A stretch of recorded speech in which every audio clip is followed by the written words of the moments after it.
Why would a man raise his hand in a place where silence was survival? The checkpoint was tense enough already. Dust hovered above the road, shimmering under the noon heat. Soldiers stood rigid, rifles angled low but ready. Locals moved in lines, bags checked, eyes lowered, no one daring to make sudden moves. Then it happened. A tourist, or at least someone dressed like one, lifted his hand. Slow, uncertain, a gesture that could mean surrender or something far worse. The guard froze. His finger twitched near the trigger. Civilians nearby gasped. Time itself seemed to hold its breath. But what came next shocked everyone. High above, in the shadowed skeleton of a half-collapsed building, she saw it clearer than anyone. Through her scope, the woman watched the man's hand, the slight tremor in his wrist, the way his knuckles whitened. Not casual, not innocent. There was something clutched tight in his palm. Her heart pounded once, twice, then slowed the way it always did when the world narrowed into the circle of her sight. Her name was Captain Elena Varga. Most of the men below didn't know she was even there. Few ever did. She was the silent guardian over these streets, the eye that caught what others missed.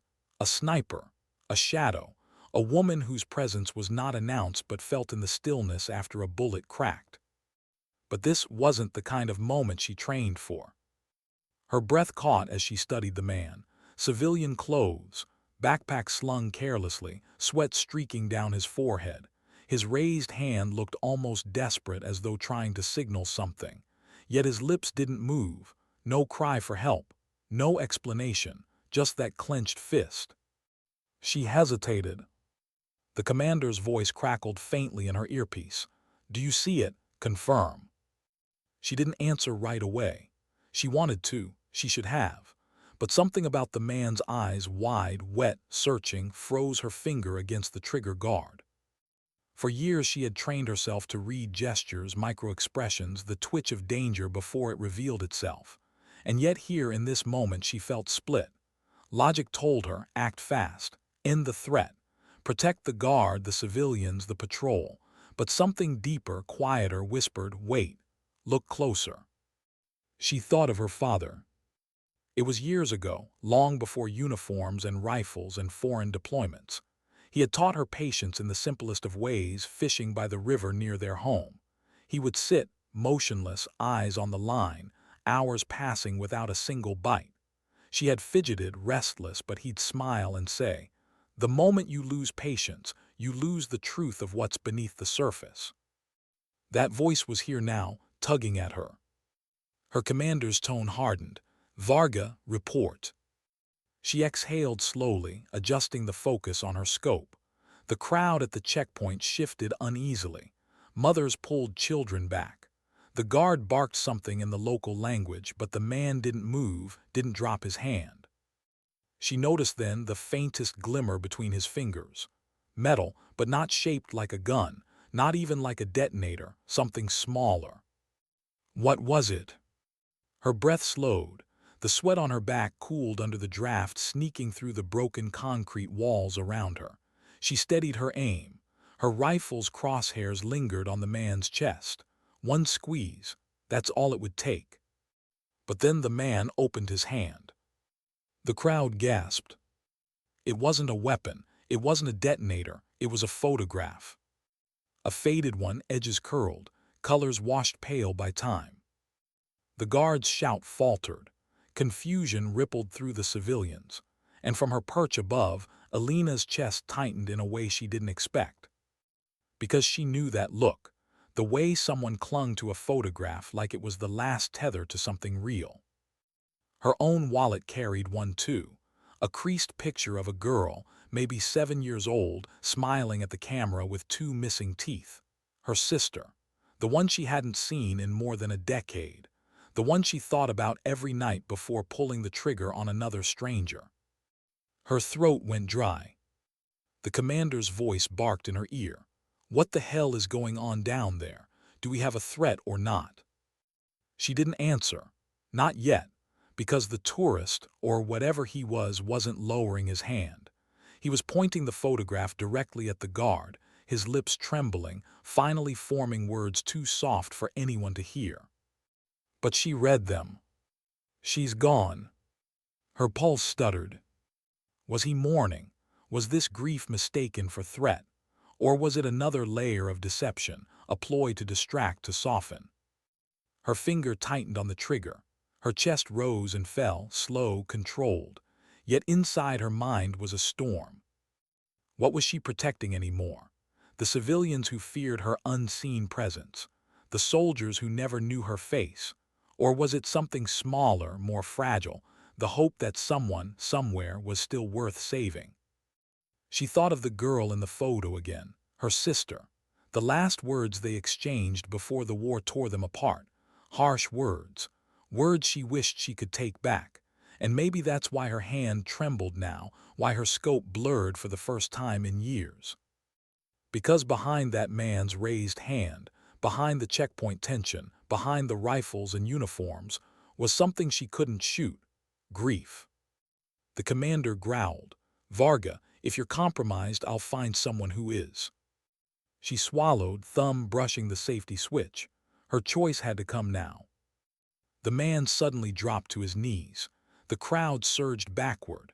The guard stepped forward, rifle leveled.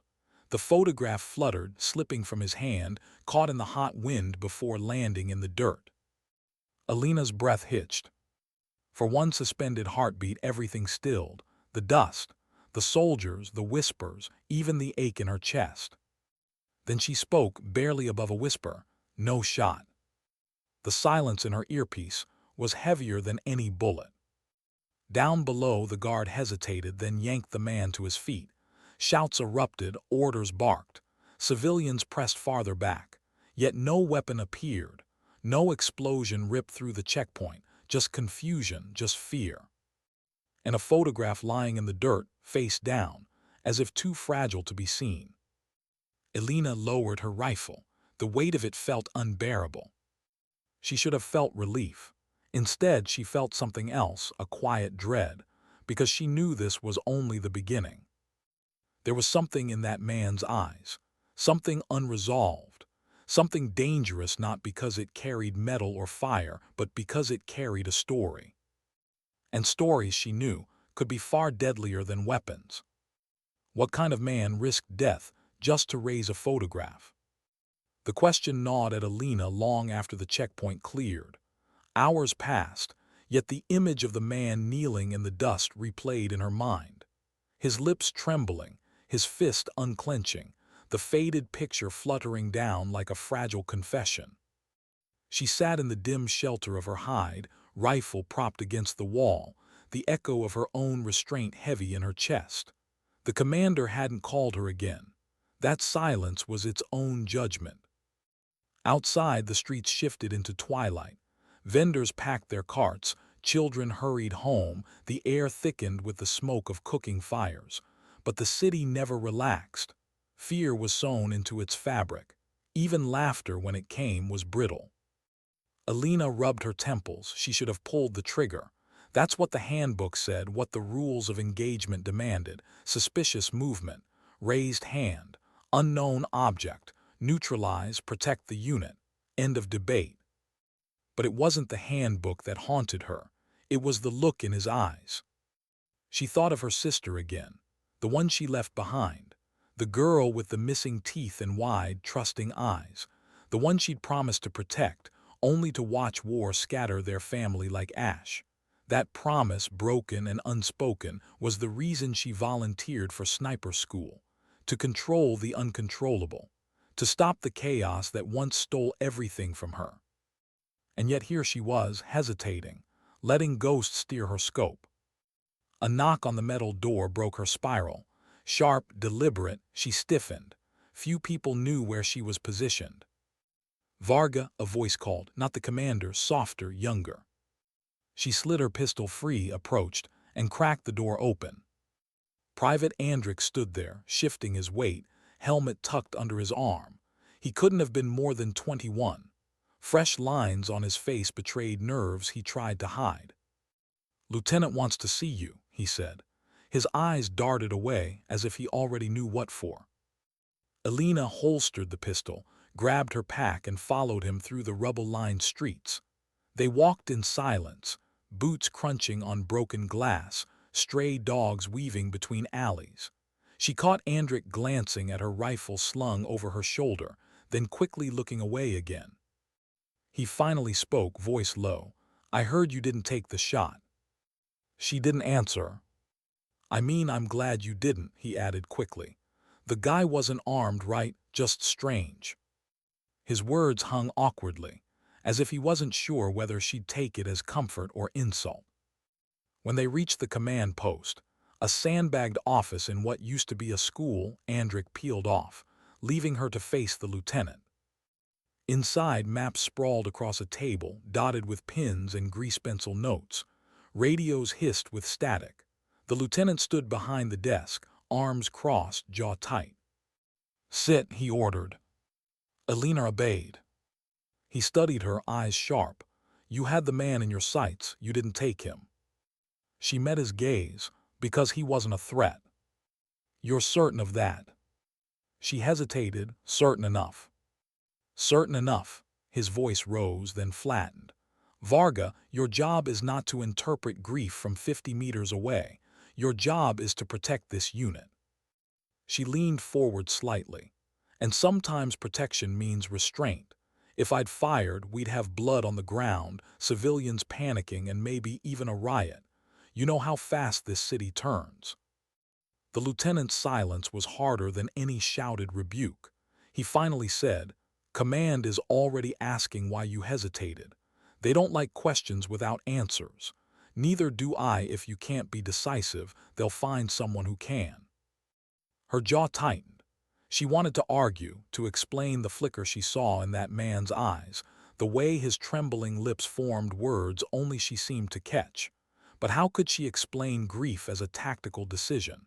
Command didn't deal in grief. Instead, she said nothing. The lieutenant sighed, rubbing his temples. "Get some rest. Tomorrow we're sweeping the quarter near the checkpoint. Intel says something brewing there. Maybe you'll get your chance to prove yourself again." Dismissed. She left the room feeling hollow, the weight of judgment pressing against her shoulders. That night sleep didn't come easily. The barracks were loud with snores, mutters, restless shifting. She lay on her cot, staring at the cracked ceiling, fingers brushing the photograph she kept in her breast pocket. Her sister's smile, frozen in time, looked back at her. A smile untouched by war, by exile, by betrayal. She whispered to the dark, "Where are you now?" But the dark gave no answer. When dawn broke, the unit moved out.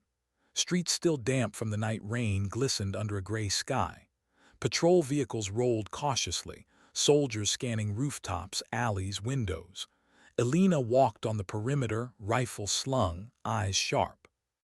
And then she saw him. The tourist. He was across the street, half hidden near a crumbled storefront. Same clothes, same haunted eyes, no backpack this time. Just his hands shoved deep into his pockets, shoulders hunched. Her pulse quickened. The patrol hadn't noticed him yet. Civilians flowed around, giving wary glances at the armed soldiers. But he stood still, staring at them, staring at her. Their eyes met. For a moment the noise of the city dulled, just her and him. He didn't raise his hand this time, he simply nodded, slow, purposeful. And in that nod was something heavier than any weapon, recognition. Elena stiffened, fingers tightening around her rifle strap. Did he know who she was? Had he seen the glint of her scope yesterday? Or was it something else, a message only for her? She opened her mouth to call it out, to alert the others, but something stopped her. Because just as quickly as their eyes locked, he slipped into the alley and vanished. Her heart pounded against her ribs. Was this coincidence, or was she now part of something larger, something unseen? The lieutenant barked orders, soldiers moved forward, vehicles rumbled. The city carried on as if nothing had happened, but Elena couldn't shake the feeling that the man with the photograph hadn't shown himself by accident. He wanted her to see him, and that terrified her more than any gunshot. Why hadn't she called it out? That question echoed in Elena's skull as the patrol wound deeper into the quarter. The man's eyes still burned in her memory, that strange nod like a silent pact neither of them had agreed to, but both somehow carried now. Her boots splashed through shallow puddles left by the rain. The squad pushed past shuttered shops and crumbling walls tagged with slogans no one dared erase. Civilians watched from windows, some blank, some hostile, most just weary. And beneath it all, Elena felt her focus fraying. She was supposed to be alert, eyes scanning angles, checking rooftops. Instead, her mind spun on that face, those eyes, that photograph. Why her, out of all the soldiers, out of all the chaos? Why had he chosen her gaze? The lieutenant's voice cut through her haze. Varga, on Overwatch East Building. She nodded, peeled away, and climbed the narrow stairwell of a bombed-out apartment block. The walls smelled of mildew and burnt plastic. Her boots crunched plaster. On the top floor, she set up her rifle at a broken window overlooking the patrol route. Through her scope, the street stretched wide and still. The squad below moved cautiously, checking corners. But her thoughts kept drifting. The nod, that recognition, the way he vanished into the alley like smoke. She hated herself for it, but she wanted to see him again. Needed to, not as a soldier, not as a sniper, as a woman carrying too many ghosts, aching for a thread of meaning in a war that had stripped her of everything else. The radio crackled, Varga status. Clear, she answered, her voice felt hollow. Hours dragged. The patrol found nothing. Just the usual, shuttered doors, frightened faces, empty streets that hummed with a danger that never quite showed itself.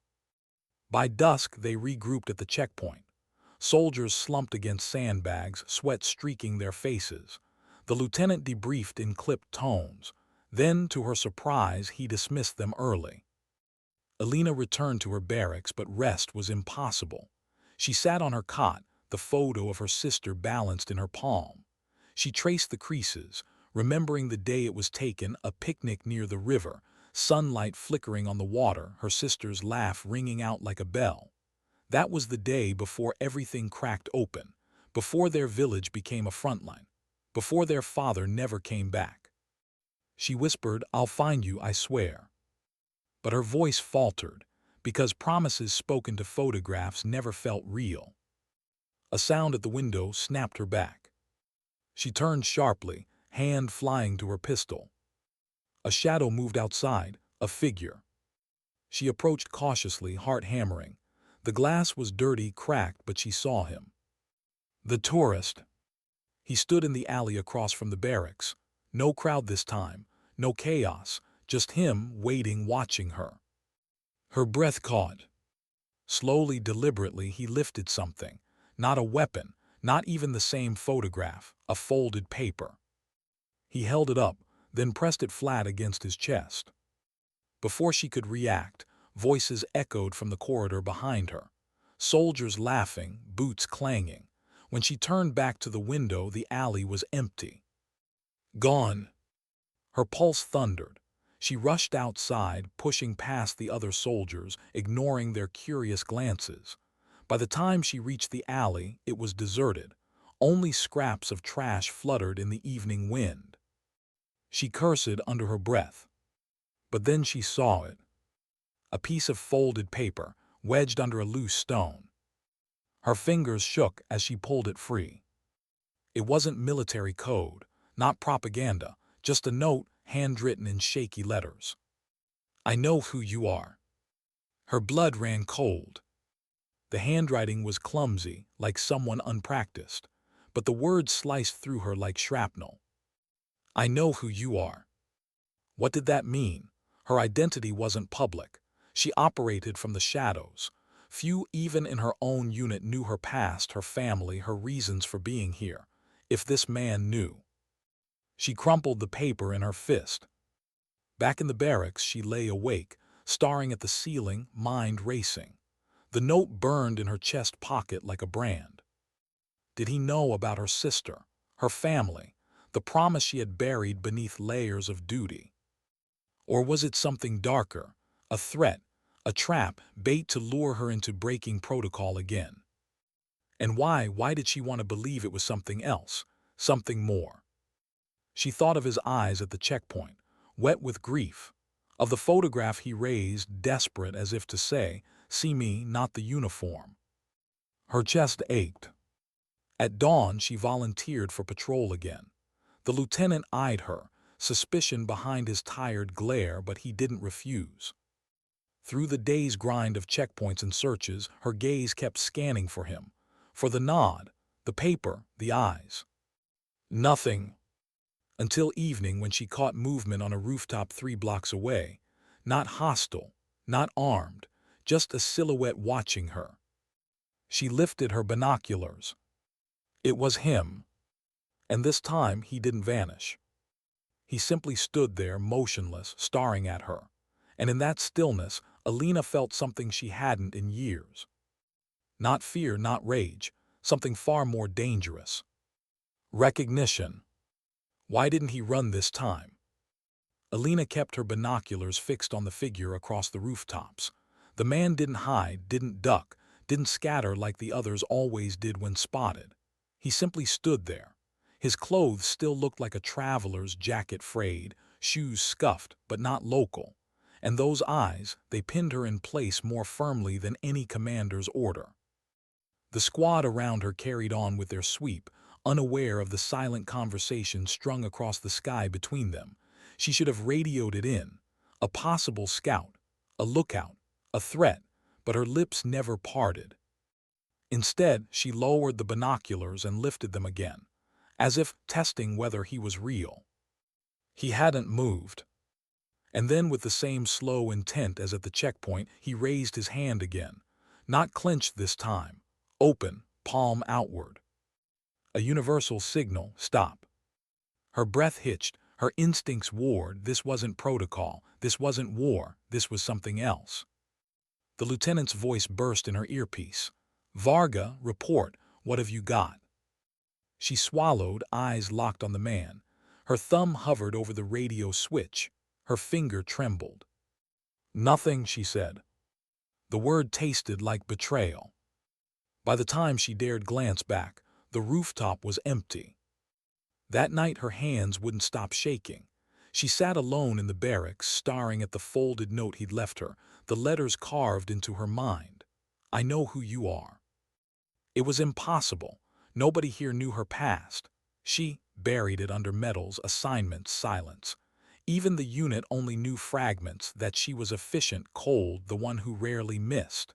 No one knew the girl by the river, the family broken by war, the sister she'd lost. So how could he? Sleep came in broken waves. Dreams of her sister's laughter twisted into nightmares of checkpoints, raised hands and photographs scattered across the dirt. At dawn she woke gasping.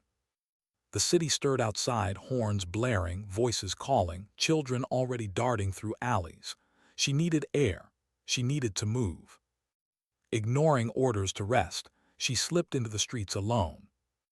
The city smelled of diesel and dust. Vendors called half-heartedly, their goods laid out on blankets. Men huddled in doorways, women carried water in battered cans. No one looked at her directly. No one ever did. The uniform was a warning, a shadow that swallowed names and faces. But in a narrow market alley she felt it, a gaze. She turned. There he was. Closer than ever. Just a few meters away, woven into the crowd like he belonged there. No rooftop distance. No binocular blur. Just him, flesh and bone, eyes heavy with something she couldn't name. Her pulse surged. He didn't run, didn't nod, didn't lift his hand this time. He simply stepped aside, slipping between stalls as if inviting her to follow. And against every order, every instinct, every survival rule etched into her bones, she did.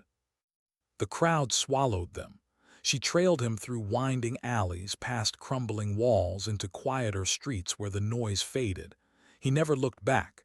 He didn't need to. He knew she would follow. Finally, he stopped in the courtyard of a ruined house. The walls were half collapsed, the roof caved in, weeds curling through cracks. Silence pressed heavy. He turned to face her. Up close his features were clearer. Mid-30s maybe, dark hair streaked with dust, cheekbones sharp, eyes shadowed by sleepless nights. Not a soldier, not in any uniform, but not a harmless tourist either. Her hand hovered near her pistol. "Who are you?" His voice was hoarse, carrying an accent she couldn't quite place. "Someone who remembers." Her chest tightened. Remembers what? He reached into his jacket. Her heart jolted, hands snapping to her holster, but he pulled out only the photograph she'd seen at the checkpoint. The same faded image. He held it up. A family, father, mother, 2 children. Faces blurred by time, edges curled. "My family," he said softly. His voice cracked on the word. She hesitated, lowering her hand slightly. "They're gone," he whispered, "all of them." Her throat closed. She wanted to ask how, when, why. But he stepped closer, holding the photograph like proof of something she had no right to deny. "I saw you," he said, "at the river years ago." Her breath froze. The river. Her mind jolted back, sunlight on water, her sister's laughter, her father's patience. That one perfect day before the war bled into everything. "You were there," he said again. Her pulse hammered. "That's impossible." He shook his head. "I remember your face. You were a child with your sister, with your father." His eyes glistened. "And I remember what came after, the soldiers, the fire, the screaming." Her knees weakened. The courtyard tilted. No, no, he couldn't know that. No one here could. That memory was hers alone. But his eyes told the truth. He had been there, he had seen it too. Her voice broke. "How?" He lifted the photograph again, his hand trembling. "Because it wasn't just my family that burned that day. It was yours too." The silence between them thickened. Her vision blurred. The photograph in his hand seemed to merge with the one in her pocket. 2 families torn by the same fire, 2 lives fractured by the same moment. Her mind spun, searching for denial, for logic, for anything to pull her back into control. But there was none. This man wasn't a stranger, he was a witness. And that made him far more dangerous than any weapon. How could 2 strangers share the same wound? Elena couldn't shake the question as she stared at the man in the ruined courtyard. His photograph trembled between his fingers, but his voice carried a certainty that rattled her bones. He had been there. He had seen what she saw. He remembered the fire, the river, the shouts in the night. The truth pressed down on her like a weight she wasn't ready to carry. "Why now?" she whispered. Her throat felt raw. "Why show yourself to me?" He studied her, eyes glinting under the fractured sunlight. "Because you're not like them. You remember too." Her pulse stuttered. He wasn't wrong. She remembered every day. But memory wasn't supposed to bleed into her work. That was the first lesson they drilled into her. Bury your past, wear your duty like armor, never let the 2 meet. And yet here it was, colliding. She clenched her jaw, forcing steel back into her voice. "If you follow me again, if anyone sees you near me, you'll die. Do you understand?" He didn't flinch. Instead, he stepped closer, lowering his voice until it was almost a whisper. "You already saved me once, at the checkpoint. Why?" Her breath caught. She thought of her scope, her finger on the trigger, the commander's order ringing in her ear.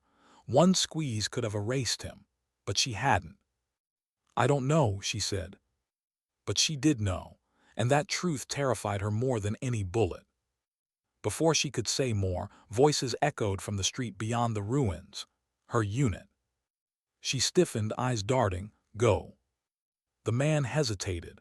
His gaze lingered on her, something pleading, something heavy with unspoken history. Then he slipped through a broken archway and vanished into the alleys. A second later, Lieutenant Daver and 2 soldiers rounded the corner. His eyes narrowed at her presence.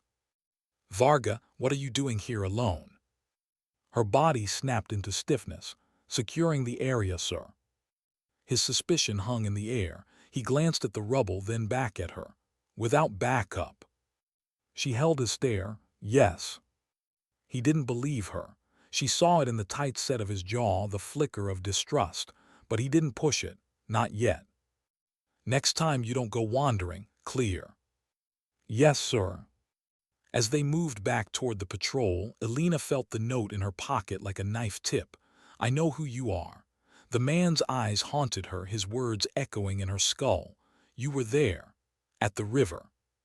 That night she barely touched her rations. She lay in her cot, staring at the ceiling while the others muttered, laughed, drifted into uneasy sleep.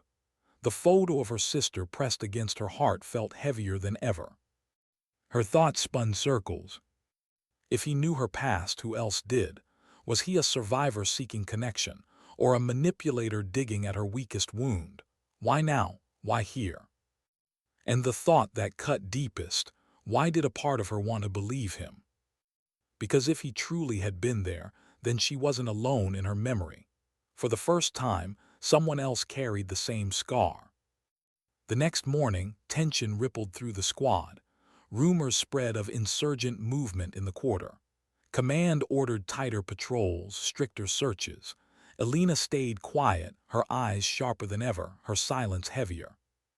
Private Andrick, the youngest, nudged her at one point. You've been different. She shot him a look that shut him down instantly, but his words lingered.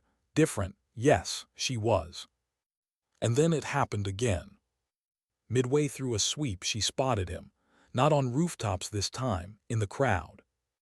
The same clothes, the same worn face. He didn't approach, didn't wave. He just walked parallel to the patrol, 3 streets over, visible only to her. Every turn, every alley, he kept pace. Her breath hitched. Did the others notice? She glanced around. No, they were too busy checking doorways, questioning shopkeepers. It was just her and him, again. And she couldn't decide if that was comfort or doom. When they reached the checkpoint, he was gone. But that night, she found another note tucked beneath her barracks window. Her hands shook as she unfolded it. I need to speak with you.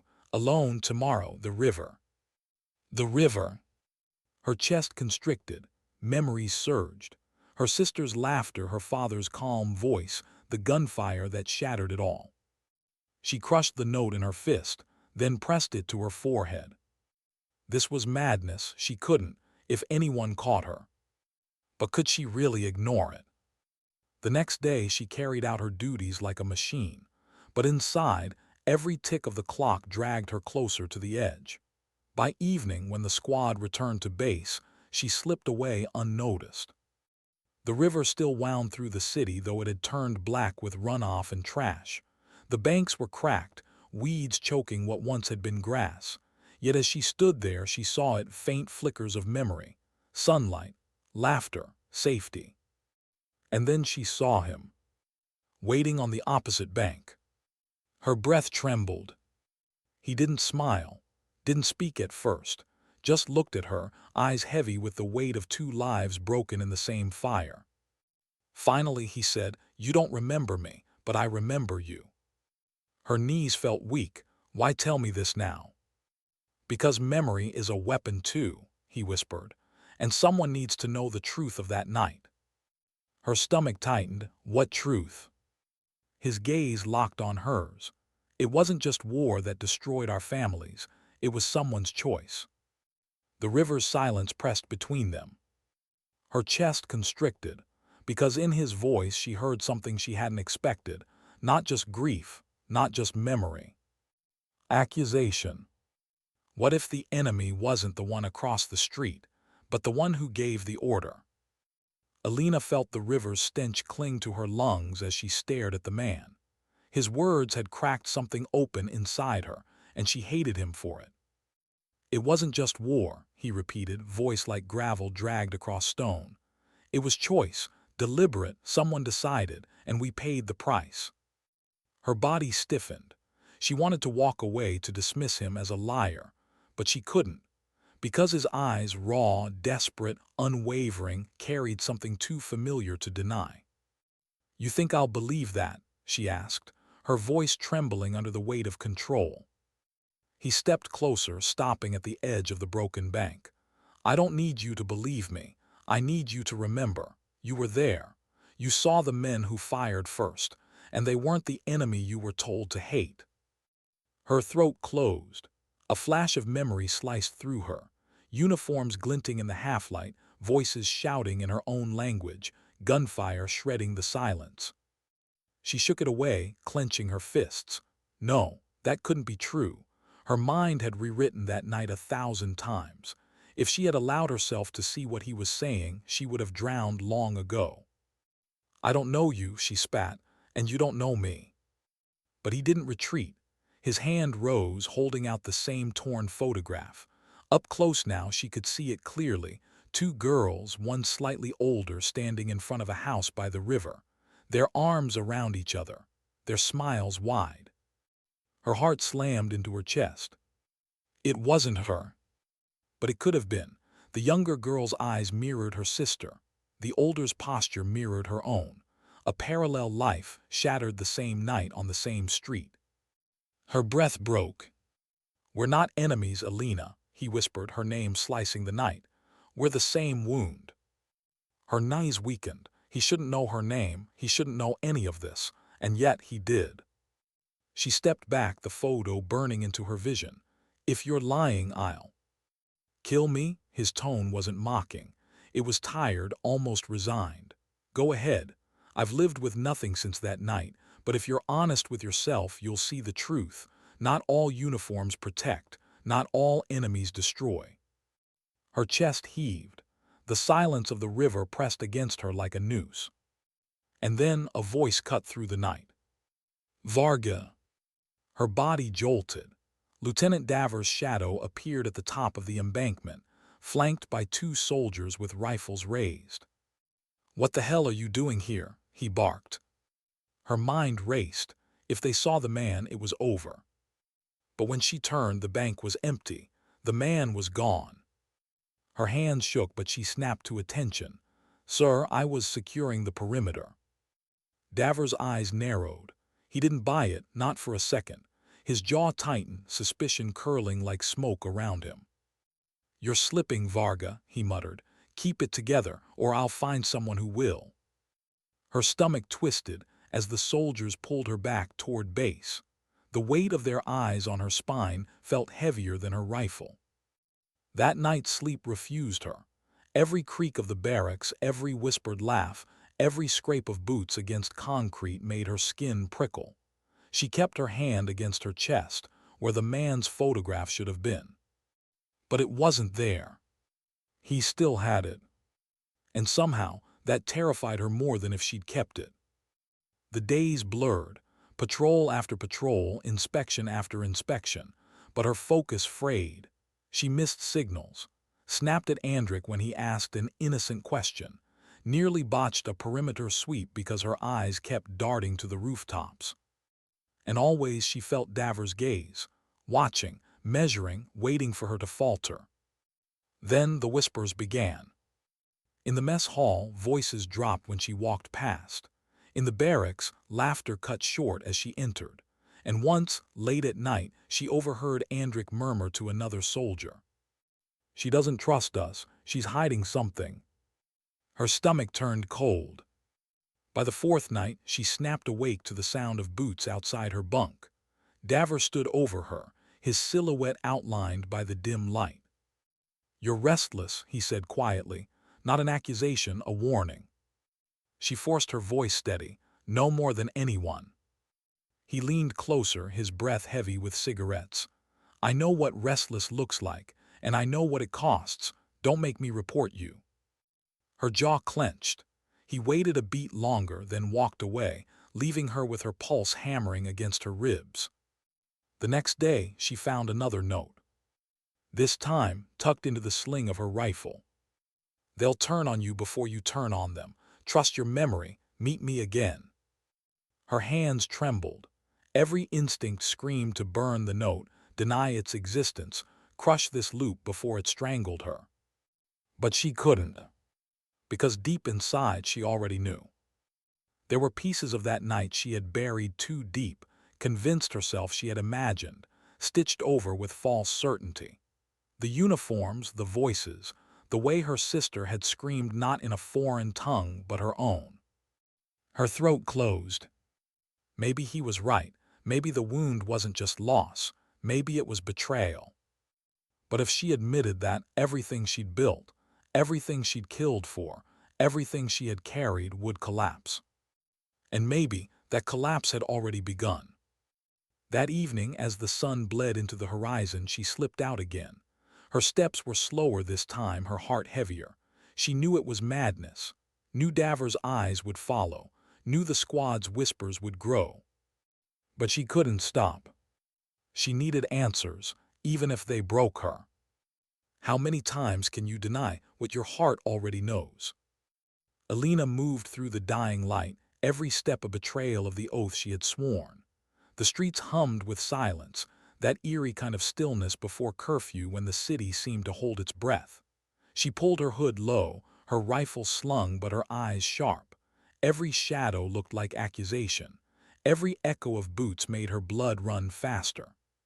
He was waiting where he promised. Not at the river this time. A broken chapel on the edge of the quarter, its stained glass shattered, pews rotting. The roof had half collapsed, beams hanging like bones. He stood beneath the cracked altar, framed by the last bleed of sunset. "You came," he said. Her throat tightened, "against my better judgment." He didn't smile, he never did. His face carried only weariness, the kind carved by years of loss. "You still don't trust me." "I shouldn't," she snapped. "You've put me at risk. You've made me—" her words tangled, frustration choking them. "You've made me doubt." He tilted his head. "Doubt is the first step toward truth." Her fists clenched. "Enough riddles. You said someone chose that night. Someone started it. Who?" The chapel swallowed the silence between them. Dust drifted in pale shafts of light. Finally, he stepped forward, close enough that she could see the scar running along his jaw, pale and jagged. "It was your side, Elena." Her breath caught like shrapnel in her chest. "No," she whispered. "No, that's not possible." "It was. I saw the insignia. I saw the weapons. They opened fire, first on the houses, then on the riverbank. My father was shot in his own doorway. My sister—" his voice broke, the photo trembling in his hand. "Your soldiers did that." Her stomach twisted, bile rising. She shook her head violently, clinging to denial like a lifeline. "You don't know what you saw. Chaos, fog, uniforms blur in firelight. It could have been them." "It was." His voice was iron. "And you know it. Deep down you've always known." Her chest constricted. A memory clawed up, unbidden. The glint of familiar patches on sleeves, the bark of orders in her own language, her sister's scream drowned by the roar of friendly fire. She staggered back, palms pressed to her temples. "No, stop, stop." He didn't follow. His voice softened but carried like a blade. "You were told it was the enemy. They needed a story. They needed your anger. They needed you to fight. So they buried the truth under orders and medals. And you've been bleeding for them ever since." Tears burned her eyes, blurring the ruined chapel. It couldn't be true. It couldn't. And yet her body trembled with the weight of recognition. She had seen it. She had hidden it.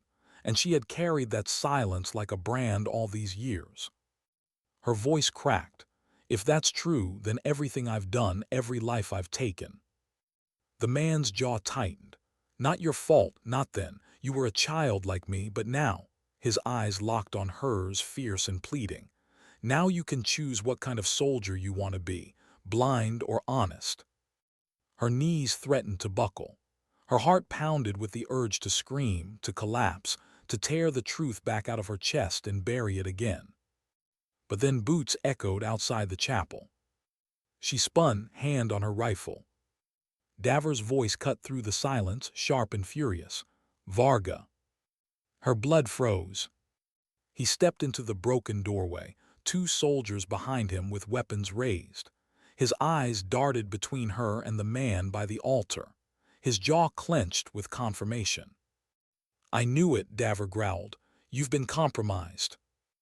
Elena's pulse hammered in her ears. The soldiers' rifles trained on the man. He didn't move, didn't flinch. His eyes stayed on her. "Say nothing," he murmured, almost too soft to hear. Davos strode closer, his fury a storm barely held in check. "Fraternizing with an insurgent, meeting in secret. Do you realize what you've done?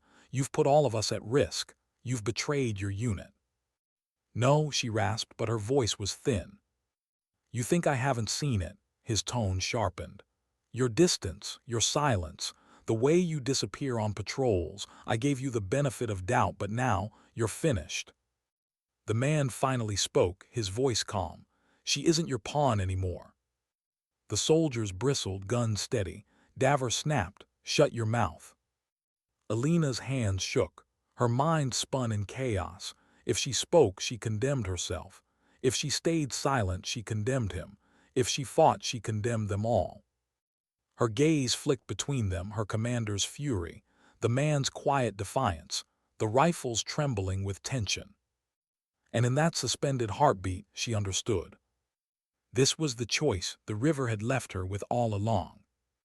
Loyalty or truth? She swallowed hard, her voice breaking as she whispered, "What if both are betrayal?" No one moved, no one breathed. And then the chapel doors slammed shut behind her squad. The last light of dusk swallowed whole. What do you do when both sides hold a piece of your soul hostage? Elena's breath came shallow in the darkened chapel. Dust hung in the air, stirred by boots shifting against stone. Davos' glare burned into her, the soldiers, rifles trained on the man, and the man, he looked only at her. As if his life no longer belonged to himself, but to her decision.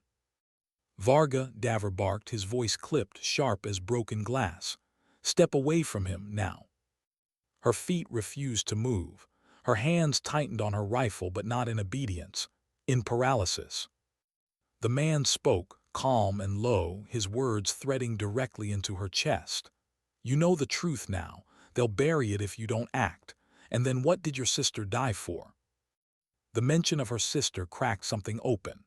Elena's vision blurred, the chapel folding into memory, fire on the riverbank, her sister's hand slipping from hers, voices shouting orders in the language she was told to trust. Davos' tone hardened. "Elena, this is an order." Her heart clenched. She had lived her whole life following orders. Orders had given her shape, direction, even purpose. Orders had been her oxygen, but orders had also stolen her family. "Sir," she rasped, voice trembling, "what if the orders are wrong?" The soldiers flinched. Davos' jaw locked, fury bleeding into something more dangerous, fear. "You've lost perspective," he snapped. "That man is the enemy. He's poisoned your mind. I won't let him poison the rest of the unit." The man stepped forward, unarmed, hands open. "Do it then. Kill me. That's easier than admitting you fired first, isn't it?" The rifles twitched. The air grew razor-thin. Elena's body moved before her mind could. She stepped between them, rifle raised, not at the man, but at her own unit. Gasps echoed. One soldier muttered a curse. "Elena," Davos' voice lowered to a deadly calm, "think very carefully about what you're doing." Her hands shook. Sweat trickled down her spine.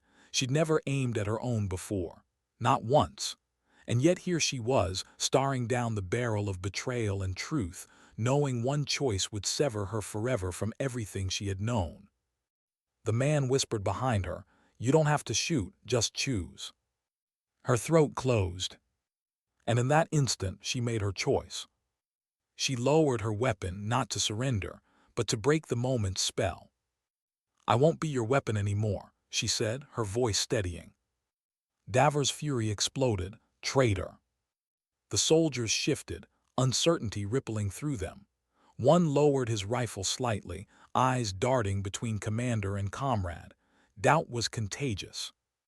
The man touched her shoulder lightly. "Go, now." Her eyes locked with his. For a heartbeat, she wanted to stay, to demand the rest of the truth, to stand in the ruins until the world admitted what it had done to them. But survival whispered louder. She turned, bolting for the side of the chapel where the wall had collapsed.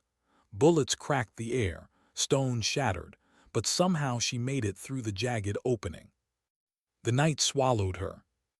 She ran until her lungs tore, until the city blurred into shadows, until the echoes of boots behind her faded into silence. When she finally stopped, chest heaving, she collapsed beneath the hollow remains of a burned-out house. And in that silence, the weight hit her. She was alone, cut off, marked. Her unit would brand her a traitor. Her command would erase her name, her service, everything she had bled for. The man, she didn't even know if he survived the gunfire. But she had made her choice. Her fingers drifted to her chest, where her sister's photo had always been. Her tears finally broke, falling onto the dirt. For the first time, she allowed herself to whisper the truth aloud. They fired first. The words left her trembling, fragile and raw, but also lighter. Dawn crept across the city. The smoke from the chimneys, the cries of waking markets, the shuffle of lives that kept moving even after war had broken them. She rose slowly, body aching, soul heavier still. She didn't know where to go, what future remained, or if the man was right about what came next. But she knew one thing: silence was no longer survival, it was surrender. And she refused to surrender. Her boots crunched over broken glass as she stepped back into the morning light, each step uncertain, each step costly. But hers. Sometimes dignity doesn't speak. It simply acts. And the city swallowed her silhouette, a single figure moving into a future no one could yet name.